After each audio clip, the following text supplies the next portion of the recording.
સુરત જિલ્લાના પલસાણા તાલુકાના કારેલી ગામે ગત 7મીના રોજ ટ્રેક્ટર ધીમે ચલાવવાનું કહેતા અસામાજિક તત્વોએ ભેગા મળીને સમાજના આગેવાન તેમજ ગ્રામ પંચાયતના સભ્ય હસમુખભાઈ ધોડિયાની લાકડાના સપાટા તેમજ લોખંડના બોથડ પદાર્થથી માર મારી હત્યા કરી દીધી હતી। આગેવાનની હત્યા થતાં ગામ આખું રોડ પર ઉતરી આવતા પોલીસે ગુનામાં સંડોવાયેલા 7 આરોપીઓની ધરપકડ કરી હતી। જો કે ઘટનામાં સંડોવાયેલા આરોપીઓથી ગ્રામજનો પણ ખૂબ જ ત્રસ્ત થઈ ચૂક્યા હતા। કોઈ પણ સલાહ કે ટકોર કરવામાં આવે તો તેઓ ઉશ્કેરાઈ જઈ બબાલ કરતા હતા તેમજ અસામાજિક તત્વોના કારણે ઘણા સ્થાનિક લોકો સસ્તા ભાવે મિલકત વેચી પલાયન થઈ ગયા હતા।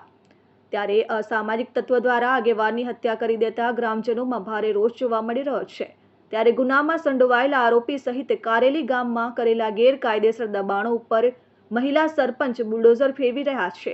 અસામાજિક તત્વ દ્વારા આરસીસી રોડ તેમજ ગટર ઉપર પાણીની ટાંકી, શૌચાલય, બાથરૂમ, ઉકરડો સહિત તબેલાઓ તાણી દીધા હતા, જેને ગ્રામ પંચાયત દ્વારા બુલડોઝર ફેરવી દબાણો દૂર કરવામાં આવી રહ્યા છે। છેલ્લા 4 દિવસ દબાણ દૂર કરવાની કામગીરી ચાલી રહી છે, ત્યારે દબાણ દૂરના કાર્યમાં ગ્રામજનો પણ જોડાયા છે। કામગીરીમાં અત્યારે અમે આ દબાણ જે કંઈ દબાણ થયું છે એ બધું દબાણ ખસેડવા નીકળીએ છીએ। 25 થી 30 વર્ષનું દબાણ છે અને બધા પાકા તબેલા કરી દીધેલા છે, ઉકરડા નાખી દીધેલા છે, ગટરો પૂરી દીધેલી છે, રસ્તાઓ ચોકઅપ કરી દીધેલા છે, બંધ કરી દીધેલા છે, ગટરો પૂરાઈ ગઈ છે। આખા ગામનું પાણી અહીંયાથી જ વધારેમાં વધારે પાણી આ જ છે, આ ગટરમાંથી જ નીકળે છે। હવે આ ગટર ચોકઅપ થઈ ગઈ છે, અહીંયાથી પાણી જતું બંધ થઈ ગયું છે, એટલે ગામમાં પાણી ફરી વળે છે। ઘટનામાં એવું કે જે અમારા સભ્ય હતા હસમુખભાઈ ધોડિયા, જેમની હત્યા થઈ છે, એમણે પેલા ટ્રેક્ટર ચાલકને ખાલી એટલું જ કીધું છે કે ભાઈ આ રસ્તા પર તું ટ્રેક્ટર ધીરે હાંક, અહીંયા બાળકો ફરતા હોય, તે ઉપરાંત એ રસ્તો અમારો ખૂબ જ ચાલુ રસ્તો છે, એટલે એક્સિડન્ટ થવાનું પણ ભય રહે છે।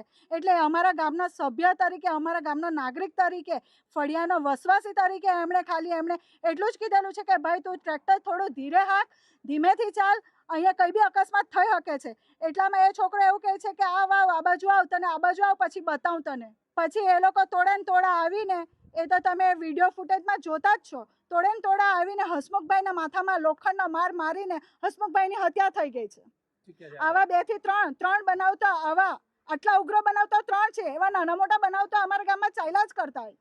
અત્યારે ગામની પરિસ્થિતિ એ જ છે કે બસ અમને ન્યાય અપાવો, જે રોડ રસ્તા દબાણ કરેલું છે એ બધું દબાણ ખસેડો। અહીંયા લુખ્ખાગીરી, ગુંડાગીરી આ બધા તડીપાર છે, એ લોકોના ચોપડા ઉગાડજો। એટલે અમારે હવે બીને જ રહેવાનું છે આ ગામમાં। અમારા બી 4 છોકરા છે, એ લોકોનું બી વસ્તાર થશે। કાલે આ લોકો તો કહે છે કે હવે કશિશના ફારૂકનો જ વારો છે, એટલે અમારું પણ મૃત્યુ હવે નજીક જ છે, સમજી લો। Bureau report, RN news, Palsana, કારેલી।